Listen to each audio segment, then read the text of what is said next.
He stopped the clock the morning she died, not because it broke, not out of grief. He just didn't want time pretending it could keep going.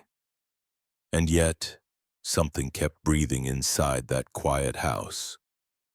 Before we begin, if this story settles somewhere in you quietly, the way some memories do, consider leaving a like.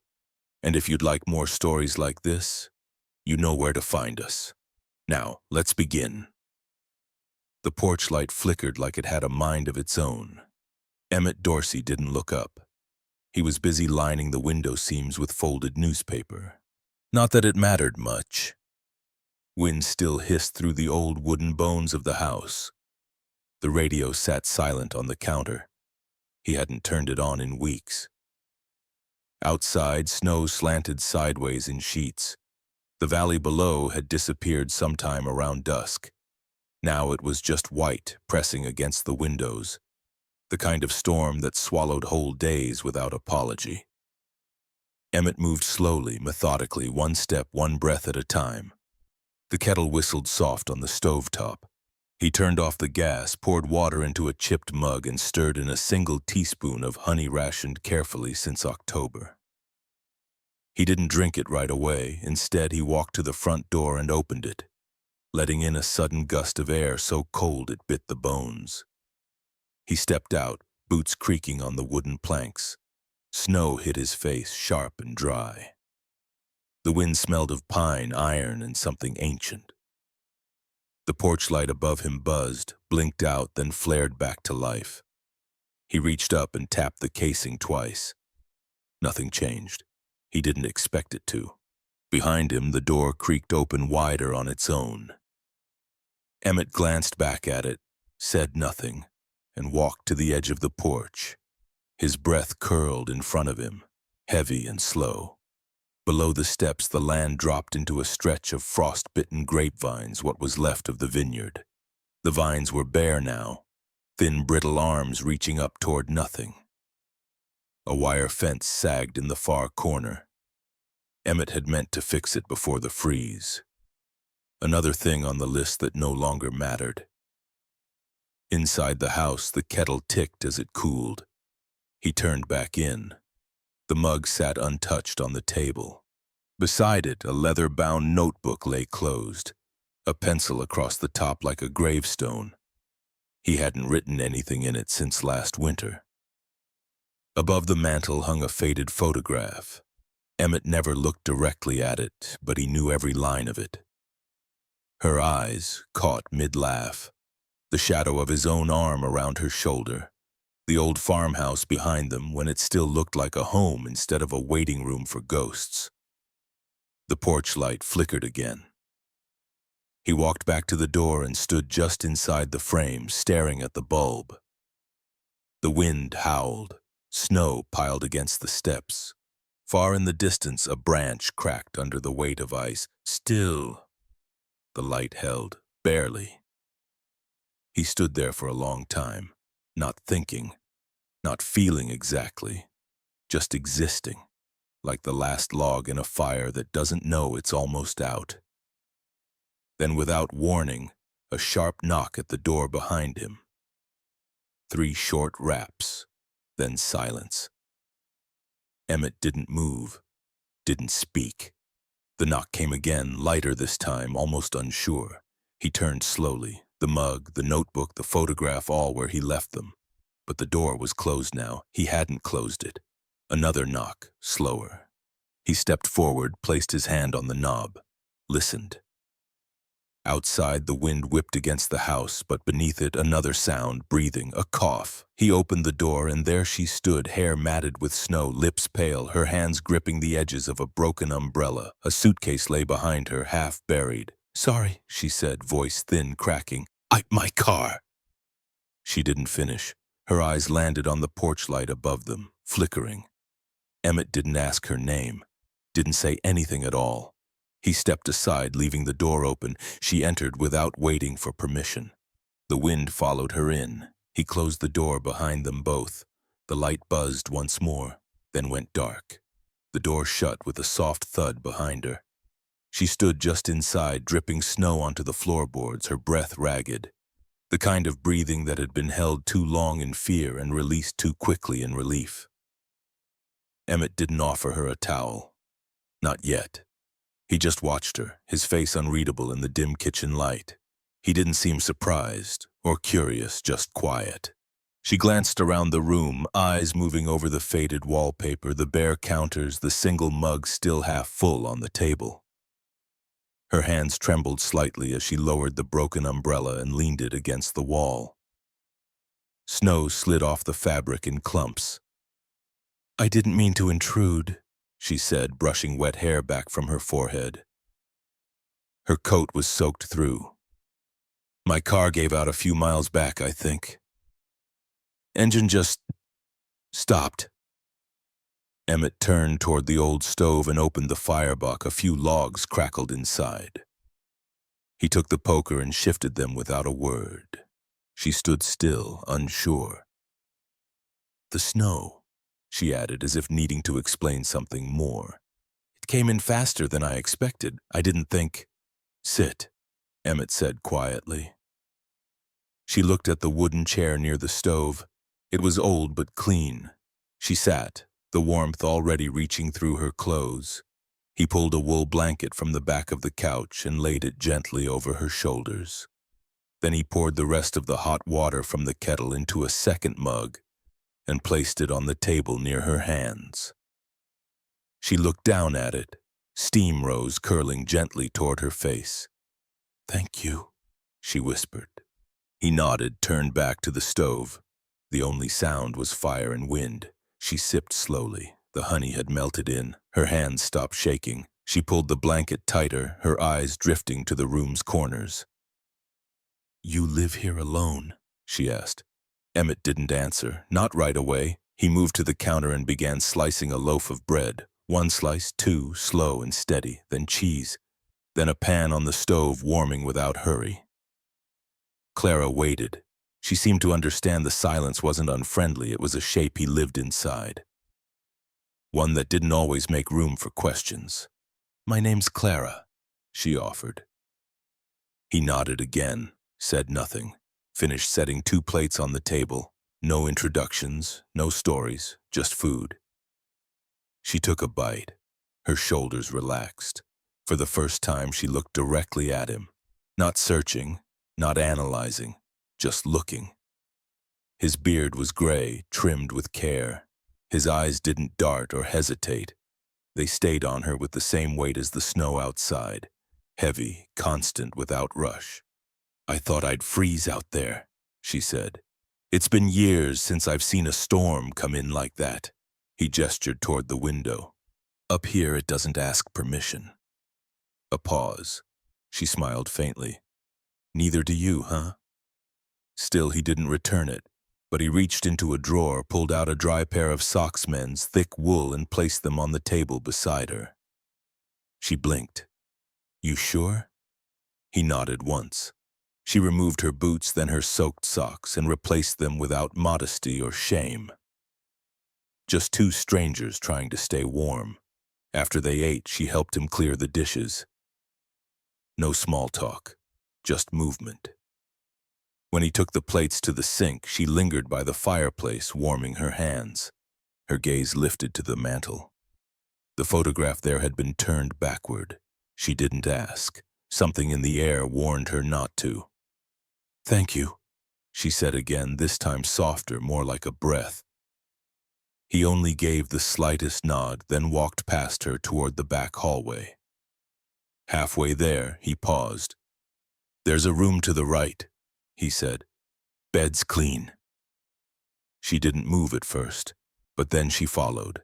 No questions, no explanations. In the silence that followed, only the wind outside dared speak, and even it knew to whisper. The world outside had gone white. Clara stood by the front window. Her arms wrapped around the wool blanket Emmett had given her the night before. Beyond the glass, the landscape was gone, flattened into a single shade of silence. Her car was a vague hump beneath the snow, half swallowed by the storm's appetite. She pressed her palm to the window pane. The cold bit through instantly. Behind her, the stove clicked softly to life. Emmett moved with the same steady rhythm as the night before. No wasted motion. He cracked 2 eggs into a cast-iron pan, slid bread into the toaster like he'd done it 1,000 mornings before. Clara didn't turn around. "How long do storms like this usually last up here?" she asked. Emmett cracked pepper onto the eggs. "Longer than folks expect, shorter than they fear." She turned then, eyebrows raised. "That's supposed to be comforting." He didn't answer, just slid the eggs onto 2 plates, added toast, and brought them to the table. Clara sat without being asked. The kitchen was warm, filled with smells that reminded her of something she couldn't name. A house she once lived in, or maybe just the idea of being cared for in some wordless way. They ate without talking. Emmett chewed slowly. He stared out the window now and then, but mostly kept his eyes on his plate. Clara watched him between bites. There was something about the way he moved, like he'd shrunk his life down to fit inside a set of daily motions, and maybe that was the only way he kept from unraveling. Clara cut her toast into small, clean squares, a habit from another life. She hadn't noticed she was doing it until Emmett glanced down at her plate. "Old habit," she said quickly. He gave the barest of shrugs. "Some habits are worth keeping." The quiet returned, but it didn't feel sharp this time. More like a blanket they both agreed to share. From time to time, the cabin creaked, wood adjusting to cold, the wind pressing its weight against the walls like a child testing boundaries. Snow drifted against the windows, turning the light inside a muted gray. Clara reached for her mug, then paused. "Do you ever get used to the stillness up here?" she asked. Emmett buttered another slice of toast. "You don't get used to it. You get honest with it." She held his gaze for a second, then looked away, took a sip. Outside, a bird struck the window glass with a soft thump. Both of them turned. A small shadow fluttered back into the storm, then disappeared. Clara set her mug down. "I was supposed to be in California yesterday," she said. "Big vineyard thing. Contracts, numbers, my father would have loved it." "Why didn't you go?" Emmett asked, not looking at her. "I did," she replied. "I just didn't finish." He nodded once, as if that explained everything. Maybe for him it did. They finished eating. Clara stood and began clearing the dishes without asking. Emmett let her.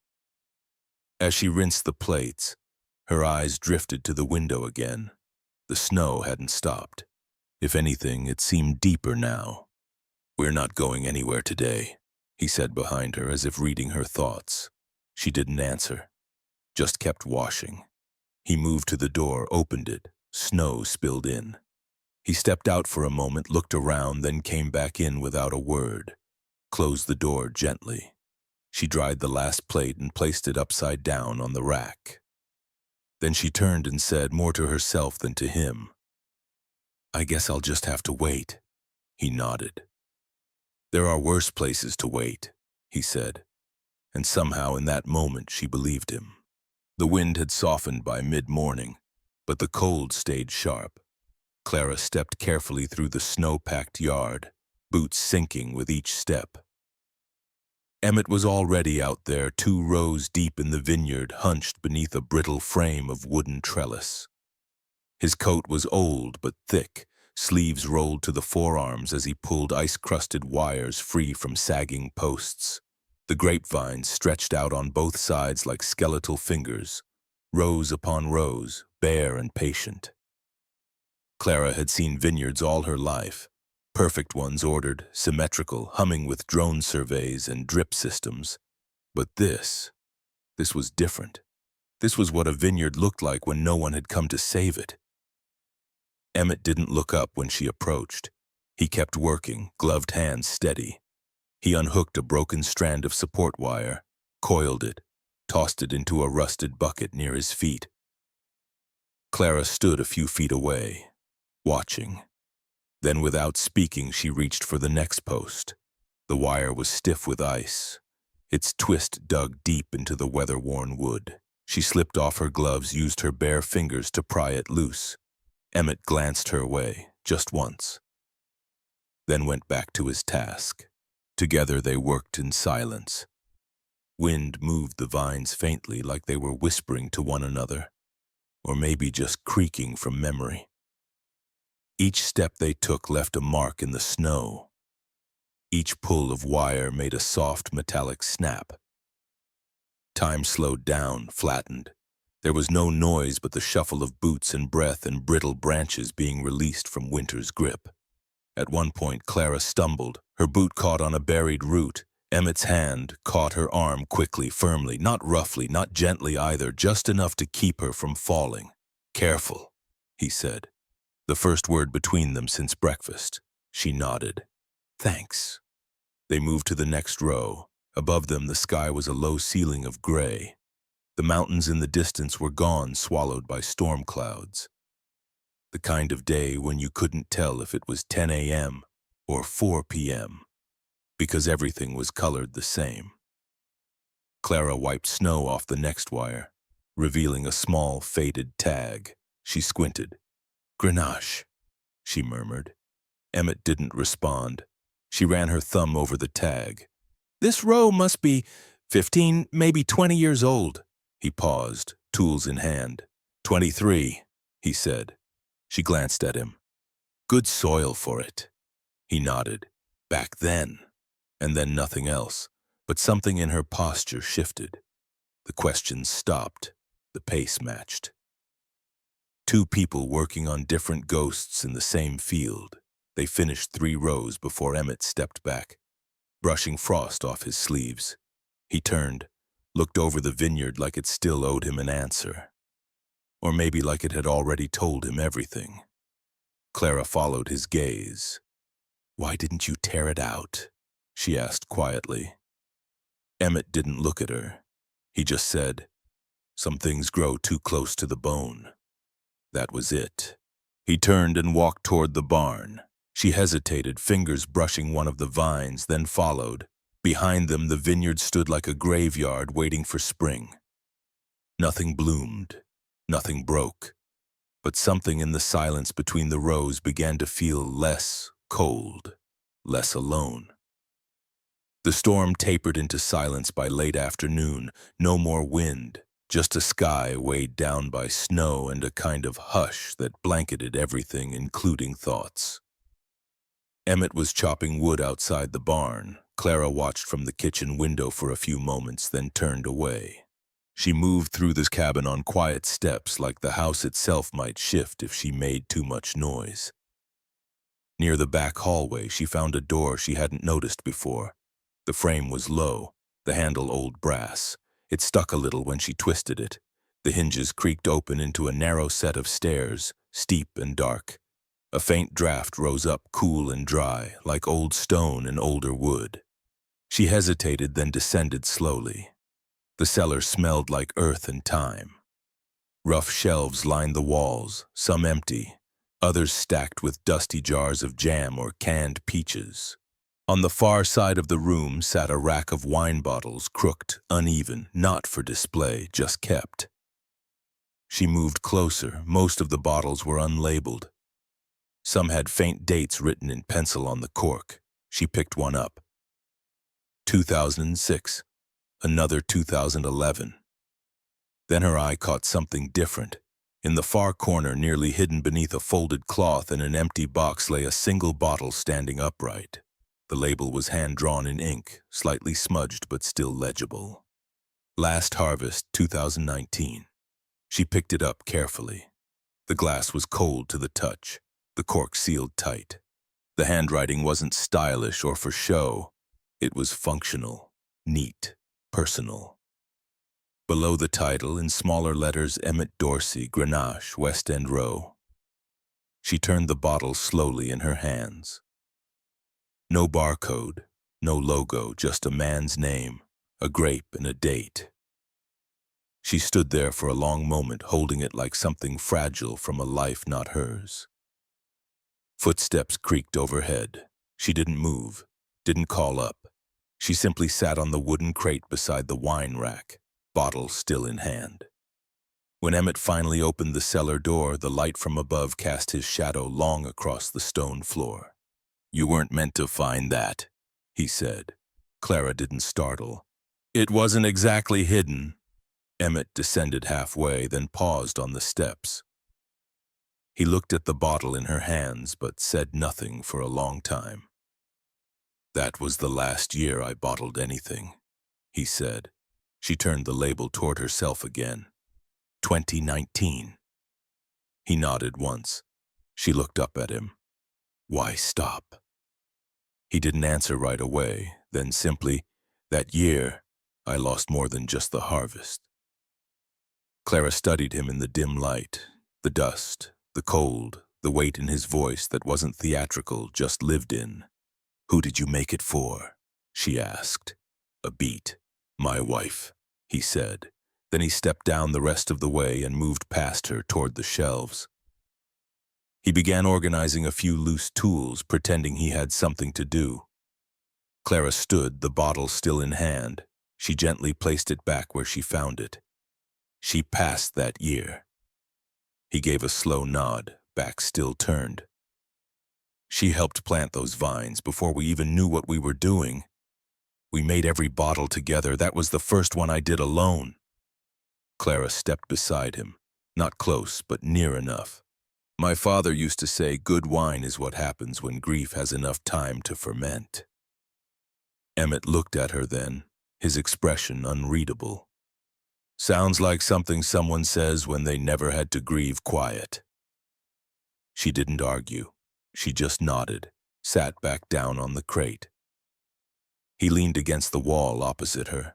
Neither of them said anything for a while. Above them, the storm had stopped. Not ended, just paused, like it was listening too. Clara looked toward the bottle once more. "It's probably aged well," she said softly. Emmett exhaled through his nose, almost a laugh. "Maybe, but that one's not for opening." "Why not?" He looked at her. "Because the story behind it's not done yet."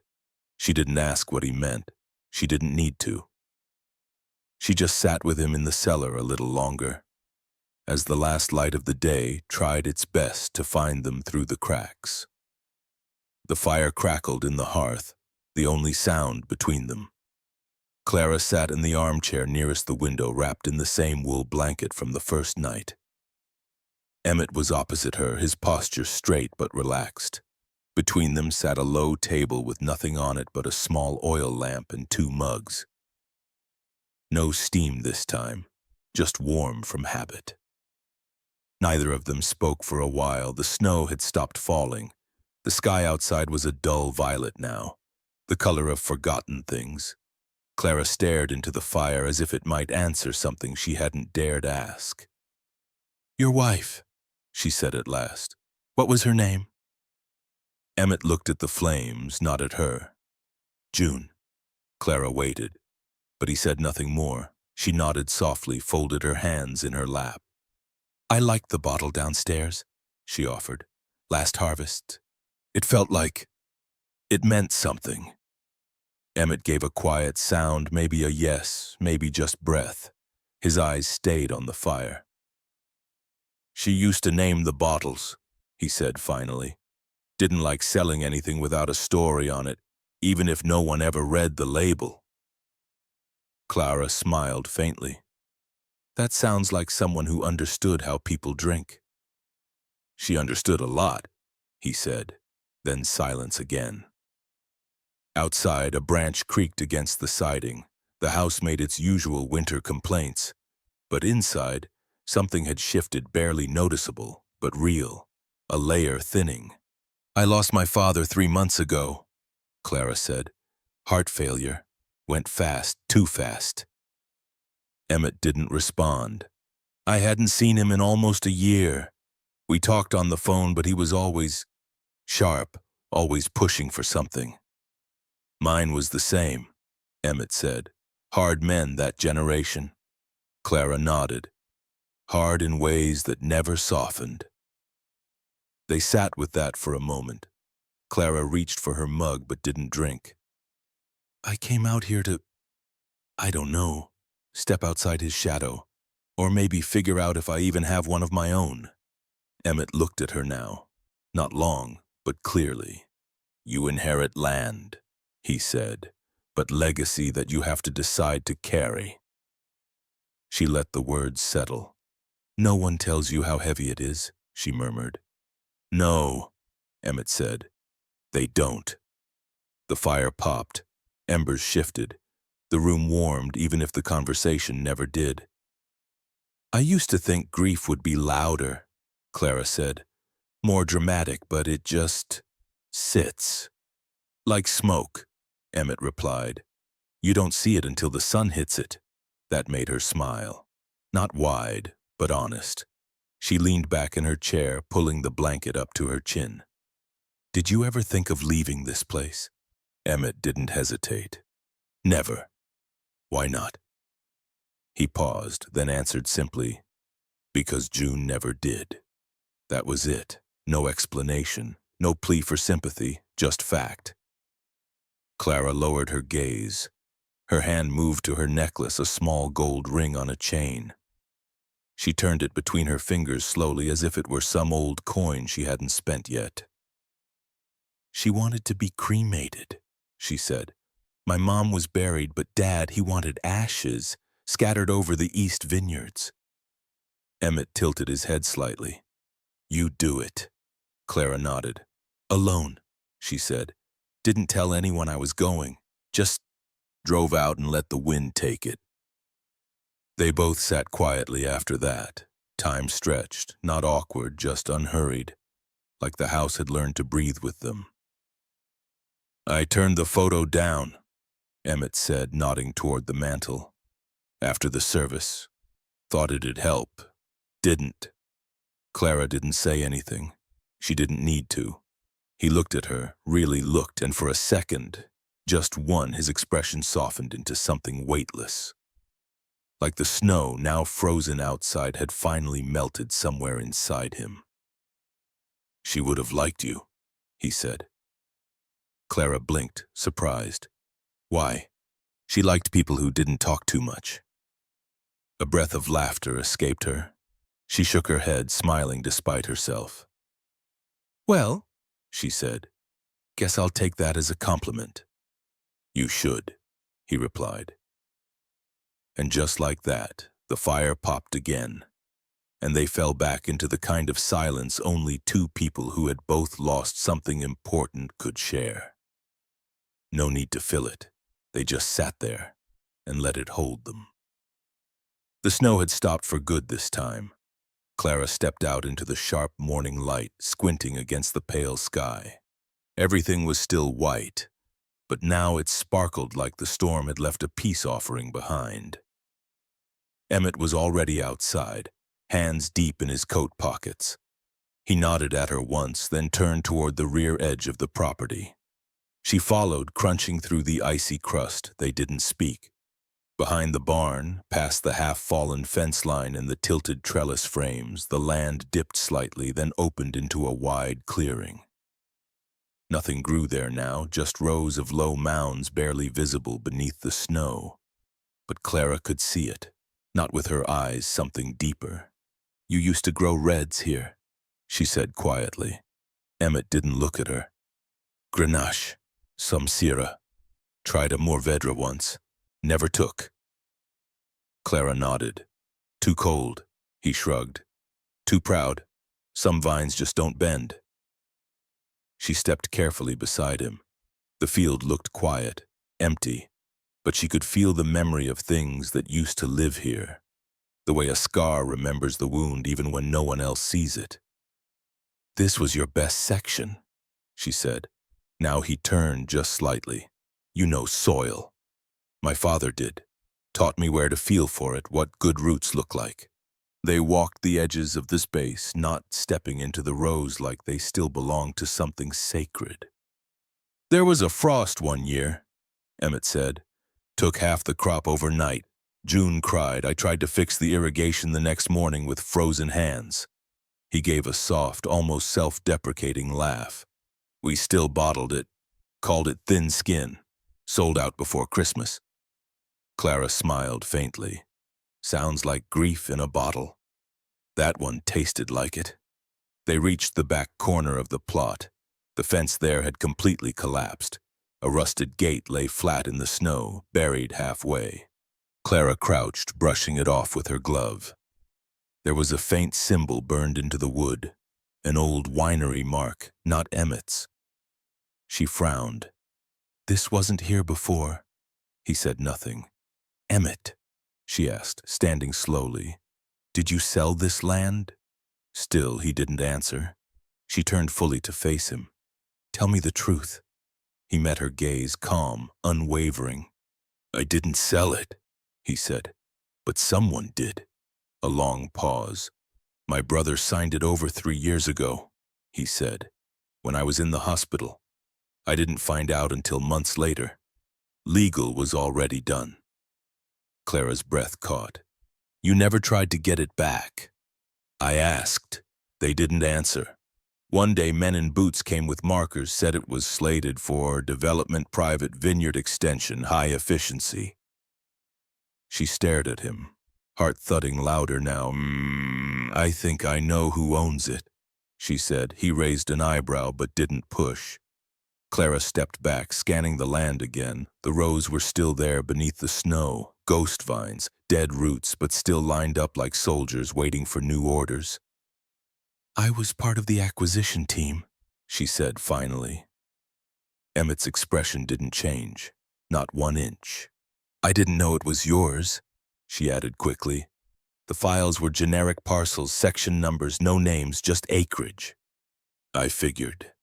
You're not surprised." He looked out over the field. "No, people don't come knocking in storms unless they're running from something." She looked down. "I didn't come to take anything from you." "I know." He knelt, scooping a handful of snow from the base of a vine post. Beneath it, black soil peeked through, dark and rich, even in the cold. "You can still feel it," he said, "even now." Clara crouched beside him. She pressed her hand into the earth, closed her eyes. "It's good soil," she said. "Still alive." Emmett stood. "So are we." For a moment, neither of them moved. Then Clara took a breath. "If I asked for it back, if I wanted to give it to you, would you take it?" He didn't look at her. "I'd let it grow again," he said. Not a yes, not a no, just a seed. They stood there side by side, 2 silhouettes against a snow-covered field bare, quiet, waiting.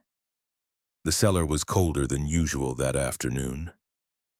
Clara pulled her sleeves down past her wrists as she descended the wooden steps. Emmett was already down there, crouched near the far wall, moving old crates aside. Dust hung in the air like memory, soft, gray, weightless. They hadn't said much since the walk through the vineyard. Not out of anger. More like the air between them needed time to settle again. Emmett didn't look up when she joined him. He simply slid a half-filled box toward her, nodding toward the opposite shelves. Clara took the cue. They worked in tandem, sorting, lifting, shifting dusty bottles and cracked labels, candle stubs, jars filled with who knows what. Most things hadn't moved in years, maybe longer. Everything smelled faintly of soil and cork and old wood that had forgotten what spring felt like. She found a crate marked 2014 and set it aside. Emmett lifted a small barrel from the corner, grunting under the weight, and eased it onto its side. Neither of them spoke. Some things didn't need to be narrated. Clara reached for a bottle nestled behind a crooked beam. It was wedged in, half-tipped. As she loosened it gently, the shelf shifted. Then, too fast to catch, a bottle on the edge tipped over. It hit the floor. The sound wasn't loud. Just a dull crack, the wet gasp of glass giving way. The dark wine spilled slow and wide across the stone. Clara froze. Emmett turned, expression unreadable. She crouched quickly, already reaching for the largest shards. But Emmett knelt beside her, hand gently stopping hers mid-air. "You'll cut yourself," he said softly. She let go. Together they gathered the broken pieces. No panic, no blame, just two pairs of hands moving slowly over the spill, careful not to bleed. When it was done, Emmett fetched an old cloth and pressed it to the floor. The fabric soaked up the wine like it had been waiting for this moment. They stood. The smell of the wine lingered deep, earthy, and a little sweet. It filled the small room with something that felt heavier than regret, but quieter than grief. "I'm sorry," Clara whispered. Emmett shook his head. "Some bottles break," he said. "Doesn't mean the cellar's wasted." He turned back to the shelves. She stayed where she was, watching the stain on the stone spread outward like a slow-moving shadow. "Did you ever want children?" she asked suddenly. Emmett paused, his hand resting on a wooden crate. "We tried," he said after a beat. "For a long time." He didn't elaborate. Clara looked down. "I never did. Not really. Always too busy trying to prove I deserved the empire I was supposed to inherit." "Empire's a lonely word," Emmett said quietly. "It is." They went back to work, still careful not to disturb the silence between them too much. Clara placed a bottle upright on a cleared shelf. She brushed the label clean with her thumb. 2008, late bloom. She smiled faintly. "That one hers?" she asked. "All the names were hers," Emmett replied. They worked until the shelves looked orderly again, until the floor was clear, until there was nothing left to move except whatever had shifted quietly inside each of them. As they climbed the stairs back into the warmer air of the house, Clara looked back once at the stain on the stone, still dark and honest in its sprawl. Some things, she thought, weren't meant to be cleaned up, only witnessed. Clara stood alone in the living room. The cellar's cold still clung to her sleeves. Her hands, red from the damp, hovered over the fire as the kettle hissed softly behind her. The silence of the house was complete. No music, no TV, not even the old radio, just the tick of wind brushing the windows. She turned to glance at the mantel. The photo frame still faced the wall. But it wasn't the photo that caught her attention this time. It was the clock above it. An antique wall clock, dark walnut casing, Roman numerals slightly faded, the kind of piece someone wound by hand out of habit, not need. Clara stepped closer. The second hand was still. She waited. 10 seconds, 20, nothing. She checked her watch. It ticked on. "Is it broken?" she asked. Emmett stood in the hallway behind her. She hadn't heard him come in. He leaned against the doorway, eyes tired but calm. "No." She looked back at the clock. "It's not running." "I stopped it," he said. She turned. He stepped forward, not too close. "The morning after she died," he said. "I came out here, wound it like I always did, then stopped the hands. 10:24. Clara glanced at the face again. The hands hadn't moved since. "She passed at 10:24. He nodded. "I didn't want time pretending it kept going," he said. "Not in this house." Clara looked at him. But it did. He met her gaze. "Outside, maybe, not in here." The fire snapped softly. She crossed her arms, more for stillness than warmth. "You ever think of starting it again?" she asked. "Once," he said. "Wound it halfway, then left it." "Why?" He looked at the clock. "I was afraid. If it moved again, it would mean I had too." She didn't say anything, didn't rush to fill the silence. Instead, she stepped forward slowly just beneath the clock. She reached up, fingertips brushing the small brass knob on its side. She didn't turn it, just touched it. "Still works," she said. "I know." She turned to him, eyes steady. "I think you do too." For a long moment, neither moved. The house held its breath. Then, without a word, Clara stepped away and returned to the kitchen. The kettle began to whistle. She poured 2 mugs. Emmett stayed beneath the clock, staring at the motionless hands. He didn't wind it, but he didn't look away either. The cabin had gone dark, save for the soft orange glow of the fire. Shadows danced across the floor, stretching thin and long between the furniture. Clara sat at the kitchen table, wrapped in her coat. Her bag sat by the door, zipped, ready. She stared at the blank page in front of her. One hand resting beside the pen, the other curled loosely around a lukewarm mug. Emmett had gone to sleep an hour ago. Or at least he'd retreated behind the door at the end of the hallway. Whether he actually slept, she didn't know. Some people stopped sleeping when grief settled in for good. The wind had calmed. Snow no longer fell. Everything was still. She picked up the pen, paused, then began to write. The note wasn't long, just a few lines. Her handwriting was neat, angled slightly right, not rushed, not hesitant either. She kept the words simple. No flourishes, no signature, only the facts, a name of a contact, a number that could be trusted. A short sentence. They owe me a favor. Tell them I said the land should stay yours. Nothing more. No explanation, no history, no attempt to make herself seen. She folded the paper once, then again, slid it into an envelope.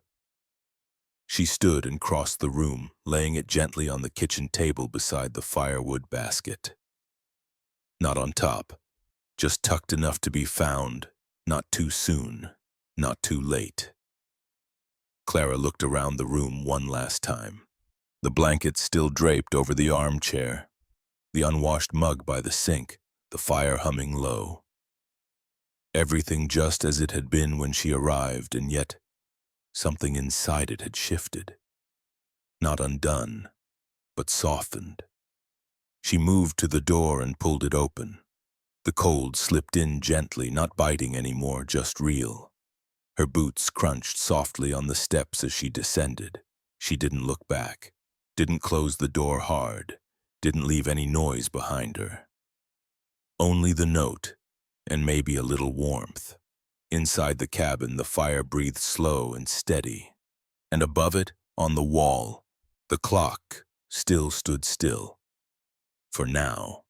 The bell above the shop door gave a flat chime as Emmett stepped inside. Snow still clung to his boots. He stomped once, out of habit. The warmth hit him slow, not just from the old radiator in the corner, but from the smell fresh paper, roasted coffee, and something sweet rising from the back oven. "Morning, Em," June Martinez called from behind the counter, not looking up. Her hands were busy tying twine around a loaf of bread. He gave a small nod. "Just picking up the mail." She gestured to the far box, still not looking up. "I put your name back on the list. Figured it's been long enough." He didn't respond, just walked over and opened the narrow wooden cubby with his name penciled in faded black. Inside 3 envelopes and a folded flyer tucked in like a mistake. He pulled them out, eyes catching on the print. A glossy poster. Whitmore Cellars, where legacy meets the land. A stylized logo beneath, but what stopped him was the face. Clara. Her hair was neater, makeup soft but present. She wore a slate gray coat, arms folded across her chest, standing proud in front of a sprawling field of vines, not his vines. But the look in her eyes was the same, watchful, measured, older than she appeared. The flyer crackled faintly as he folded it shut. He turned back to the envelopes. Bills, mostly. One official-looking one with a wax-sealed corner. He opened it absently. Inside, a letter, single page, typed. A contact name. Legal phrasing about reconsideration of easement. Historical designation review. Preliminary reinstatement of agricultural rights pending ownership confirmation. At the bottom, handwritten in a clean, angular script, "Use it or don't, just don't let it rot." His thumb brushed the edge of the ink. He knew that handwriting. Same slope, same restraint, same woman. "You okay there?" June asked now, watching him. He nodded once. Yeah, but his voice was slower than usual. He folded the note and slid it back into the envelope, then into his coat. June tilted her head. You see the poster? I did. She came through town last month, asked about the place. Emmett's face didn't move. What did you tell her? That it hadn't changed, that you hadn't either? He nodded. She seemed kind, June added. Tired, not rich the way you think rich is. She isn't. June watched him carefully. She left something with you, didn't she? Emmett didn't answer, but he met her eyes for the first time that morning. And in that look, quiet, even, but full of weight, June read what she needed. You gonna write her? He looked down at the paper again, at her handwriting. No. June raised an eyebrow. He added, not yet, then turned, stepped out the door. The bell chimed behind him. Wind bit at his cheeks as he crossed the street. He didn't get in his truck. He just stood there a moment, flyer in one hand, letter in the other. And for the first time in years, Emmett Dorsey smiled, not wide, not proud. Just enough. Enough to say, I know who you are now. And maybe I was never supposed to know. But I'm glad I do. Emmett had just stepped back onto the porch when he saw the car. It didn't pull in fast, didn't crunch gravel with urgency. It just coasted up the narrow drive like it belonged there, as if the tires had memorized the curve from before, as if the road itself had been waiting. He didn't move, didn't call out, just leaned on the railing, arms crossed, eyes calm. The car door opened. A gust of wind caught her coat as she stepped out, but Clara didn't rush. She moved the way people do when they're not sure what they're walking into. But they've already decided they'll face it either way. In her hands, a bottle, not wrapped, not hidden, just held. She walked up the porch steps and stopped in front of him. Her cheeks were red from the cold, but her eyes were steady. Neither spoke. Clara looked at him, then down at the bottle. She offered it wordlessly. He took it, turned it slowly in his hands. The label read Last Harvest underneath in smaller print, rebottled 2024. With care. He looked up. Still no words. She didn't explain, didn't defend what she'd done or why. She didn't talk about the legal letters, or the vineyard rights, or the poster, or the night she left the note and walked away without goodbye. None of that lived here now, only this moment, only this offering. Emmett nodded, just once. A slight gesture that meant I see you, and maybe even I'm still here. He stepped aside, holding the door open. Clara crossed the threshold.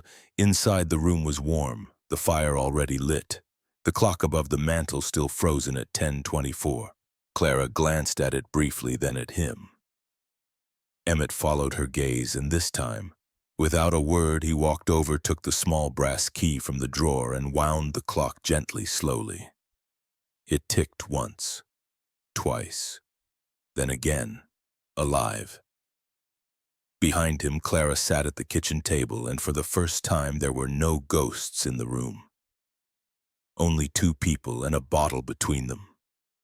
The frost had begun to loosen its grip, not by much, just enough for the ground to give when stepped on, not soft but not frozen, the kind of earth that had started remembering what it was like to grow things. Emmett stood at the edge of the vineyard field. The old trellises were still bare. Some leaned. Others stood as straight as the day they were hammered in. The rows stretched long and quiet, just like always. Then he saw her, Clara. Already there, near the center row, jeans cuffed, sleeves rolled. She wore a pair of thick gardening gloves, and in her arms 2 bundles wrapped in burlap and tied with twine. Young vines. He said nothing. She didn't look up. She knelt beside the first post and began cutting into the soil. It was the kind of silence that didn't need clearing. No greetings, no explanations, just the sound of a shovel splitting through last season's crust. She worked with the quiet knowledge of someone who'd done this before, who understood that roots didn't need witnesses, only depth. Emmett walked toward her slowly, stopped a few feet away. "What is it?" he asked finally. She glanced up, just briefly. "Sin Sout," she said. He raised an eyebrow. "Didn't figure you for sentimental," he said. She shrugged, brushing a lock of hair from her face with a dirt-streaked glove. "I'm not." "Then it's light, resilient, not too proud." That made him smile just faintly. She went back to digging. Emmett crouched beside her, watching the way her hands cradled the roots before setting them into the hollow. No ceremony, just care. "You planning to replant the whole row?" he asked. She nodded. "Eventually." Another pause. "You doing this to fix something?" he said. "No," she replied. "To start something."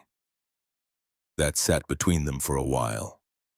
Emmett took the second bundle of vines from her pile and moved to the next post. He didn't ask permission, just dug, just worked. The sun climbed quietly above them. Meltwater trickled somewhere in the background, the hills breathing again after months under snow. Neither of them spoke much after that. They worked in rhythm dig, lower cover, tamp, and again. Each plant laid into the soil like a promise, but not a loud one. Nothing said out loud, just the rustle of twine, the grit of earth, and two pairs of hands choosing to begin.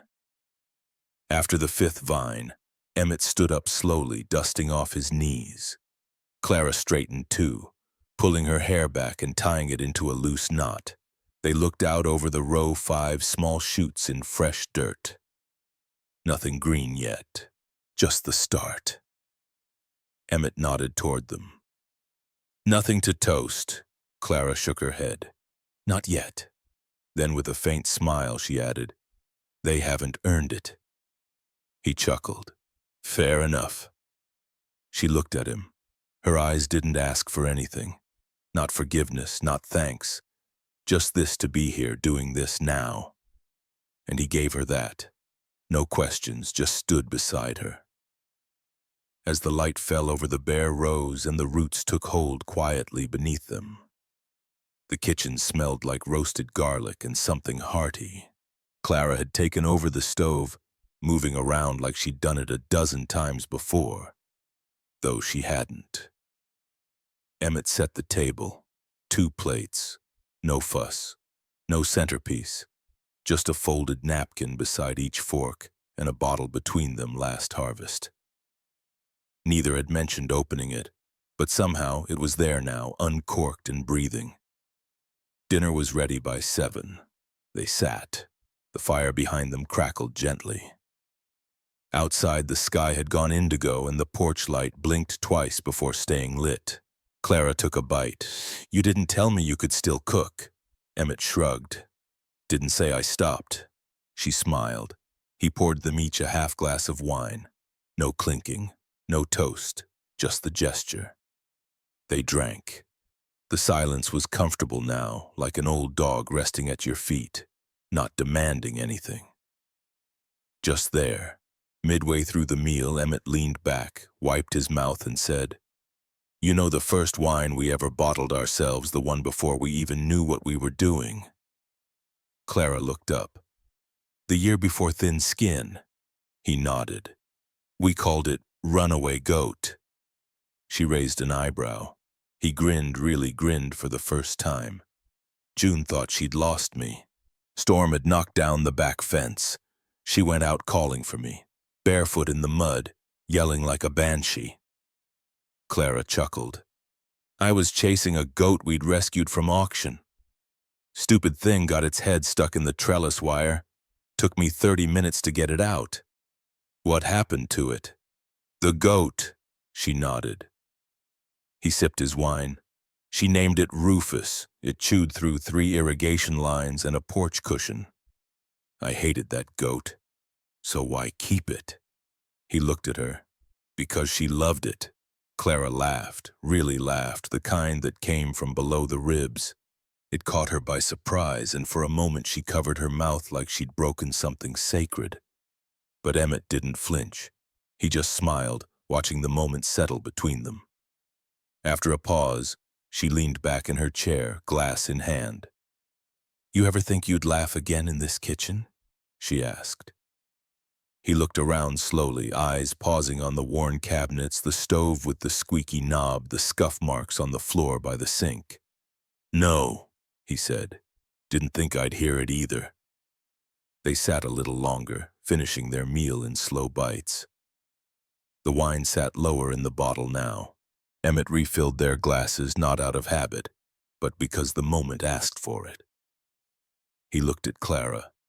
"You're not who I thought you were," he said. She tilted her head. "Who did you think I was?" He considered. "Someone passing through." She didn't answer, but she didn't look away, and in the hush that followed there was no rush to speak again. Just the fire, the warmth of food, and the faint echo of laughter still lingering like a guest that hadn't yet left.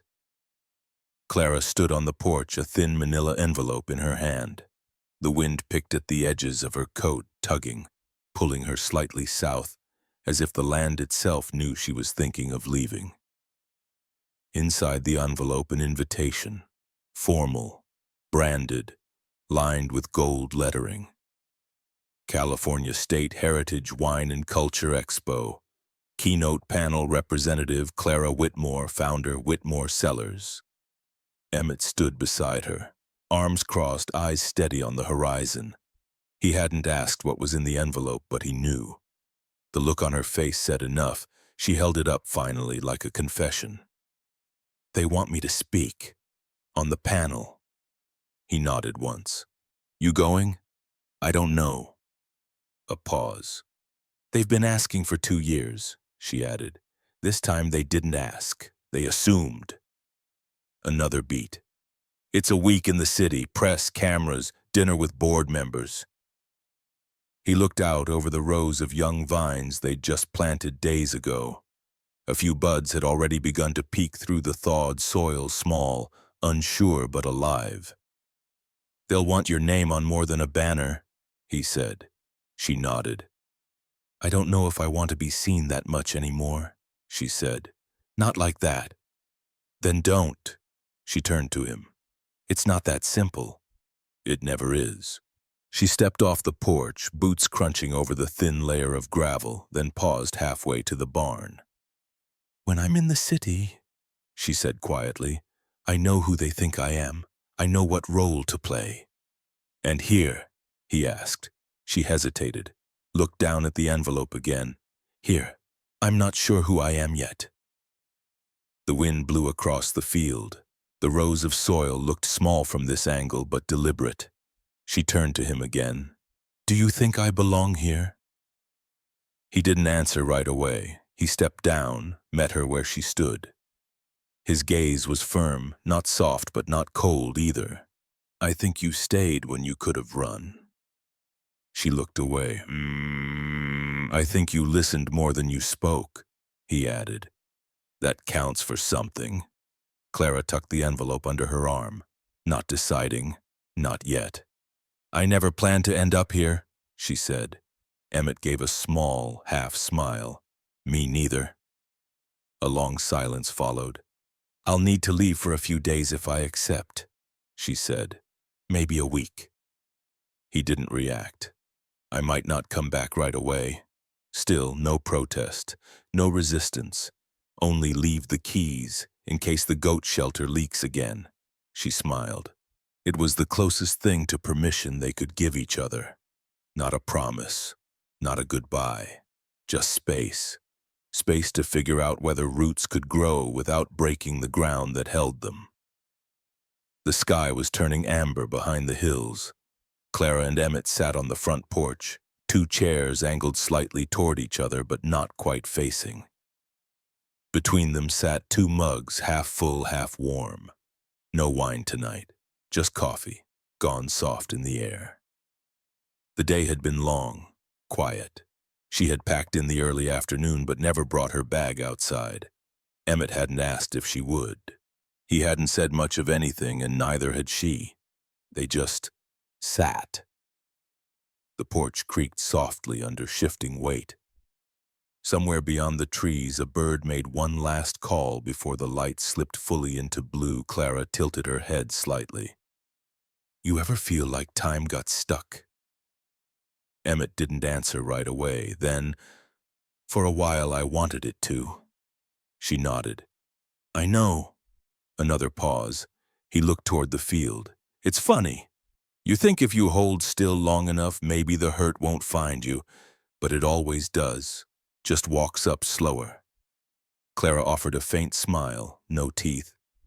"Yeah, but sometimes it doesn't hurt as much when you're not alone." That hung between them like something gently suspended, almost weightless. The screen door behind them creaked faintly as the breeze picked up. Inside the house, nothing moved, nothing spoke. Until a quiet sound, soft, mechanical, tick, tick, tick. Clara turned her head toward the sound. Emmett did too. Through the window, they could both see it, just barely above the mantel. The old wall clock. Its hands were moving. Neither of them had touched it that day, not since the moment it had been wound and left. But now, in the low gold light of evening, it had found its rhythm again. Clara leaned forward, peering in. "Did you—" "No," Emmett said. They listened. Tick, tick, tick. It wasn't loud, but it was undeniable. Clara sat back slowly. "Well," she said, half under her breath, "I guess it decided." Emmett didn't smile, but the corner of his mouth lifted barely, briefly. "They do that sometimes," he said, "when you're not watching." The clock kept ticking, not rushing, just moving. "I didn't sign the letter," Clara said after a moment. "Not yet." "I know. I don't want to give you something and have you feel like you owe me." "I don't." She looked at him, eyes searching for reaction. "Then I'll leave it on the table tomorrow," she said. He nodded once. "And if I sign it," Clara shrugged, "then it's yours again." A beat. "And if I don't?" "Then the soil waits," she said simply. "It always does." They fell quiet again. The air was cool now, but not sharp. The kind of evening where breath doesn't fog, but hands still seek warmth. Clara pulled her sleeves down. Emmett leaned back. Inside, the clock kept counting. No announcement, no flourish. Just the truth of time. And two people finally sitting in it, together. The package was plain, no return address. Just brown paper, twine, and her name, Clara Whitmore, written in simple block letters. It arrived on a Tuesday. She found it resting at her door after a long day of back-to-back meetings, polite applause, empty interviews, and one too many half-smiles from men who used the word heritage like a brand. She unlocked her apartment, stepped inside, and held the box for a moment longer before setting it gently on the table. Her hands were still cold. She didn't open it right away. Instead, she turned on the kitchen light, soft, amber, and made tea. Mint, no sugar. She didn't know why, but the moment asked for quiet. The string came off with a small pull. The paper unfolded easily like it wanted to be opened but hadn't dared say so. Inside, a single wine bottle. No commercial label, no barcode. Just a handwritten note tied around the neck with twine. She read it. 4 words, our first season. E. That was it. No date, no explanation, no request. The bottle itself was dark glass, a little dust, still clinging to the base as if it had been lifted from a shelf that hadn't seen much movement. The label, hand-drawn, read no name. She ran her fingers across the words slowly, then set the bottle down in the center of the table. The kettle whistled behind her. She didn't move. She stared at the bottle like it was breathing. Outside her window, the city buzzed. Not loudly, but enough to remind her she wasn't on the porch, wasn't near the vines, wasn't where the clock ticked softly in the background. Still, her chest felt warm, steady. She didn't open the wine that night, she just let it sit, uncorked, unclaimed, but not unloved. It was never about the wine. It was the fact that someone had remembered quietly without announcement and chosen to say you were part of something that mattered. Even if it doesn't have a name, even if we never put a label on it, it was ours. It lived. The air smelled different now, sweeter, warmer, full of things that hadn't existed the year before. Emmett stood at the edge of the rows, one gloved hand brushing gently across the vines. Clusters of grapes, small, tight, deep red, clung to the stems. The soil beneath his boots was soft and dark, recently turned. The trellises stood tall again, clean and straight, like bones reset after a long break. He reached out and gently lifted a vine. The fruit was still young, still firm, but alive. Real.